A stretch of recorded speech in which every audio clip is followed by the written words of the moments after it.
మానవుడు అని మనం పిలిచే ఈ శరీరంలోకి ఒక్కసారి వచ్చాక పరిణామం దానంతటా అది సహజంగా జరగదు. అది ఎరుకతో జరగవలసిందే.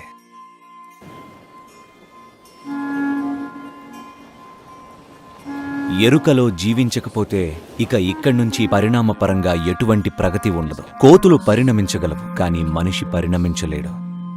మనిషి ఎరుకతో మాత్రమే పరిణమించగలడు.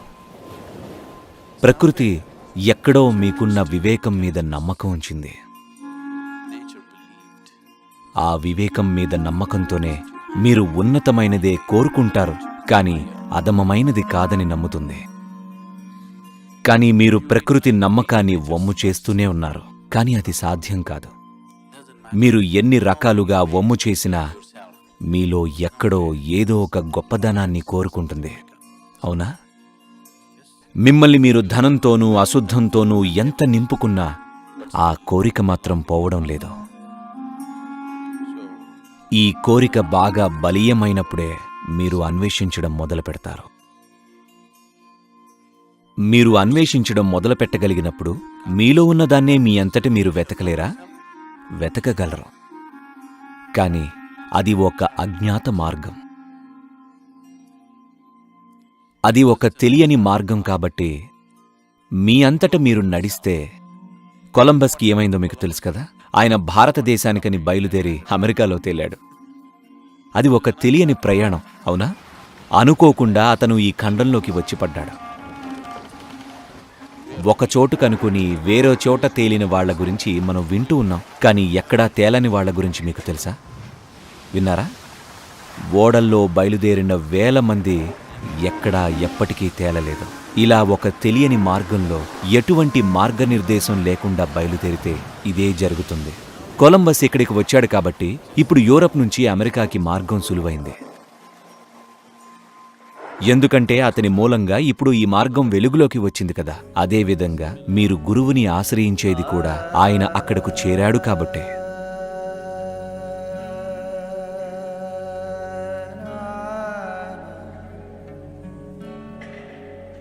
ఇప్పుడు ఆయన అనుభవాన్ని ఉపయోగించుకోవడం ఉత్తమం.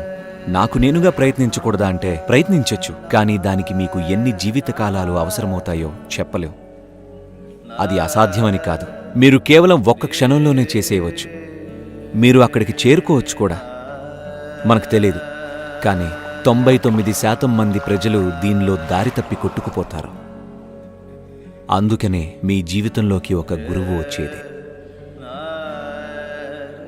గురువు ఒక సాధనం మాత్రమే.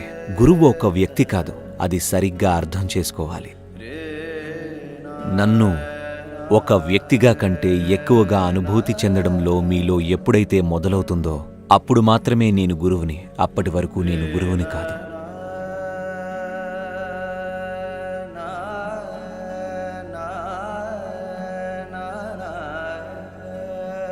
గురు పూర్ణిమ చాలా విశేషమైంది, ఎందుకంటే దానికి ఒక చారిత్రక ప్రాముఖ్యత ఉంది. కాబట్టి ఈ రోజునే ఆదియోగి ఉత్తరాయణం తర్వాత తాను గురువుగా మారాడు. ఈ మొదటి పౌర్ణమి ఒక నిర్దిష్ట ప్రభావాన్ని కలిగి ఉంటుంది.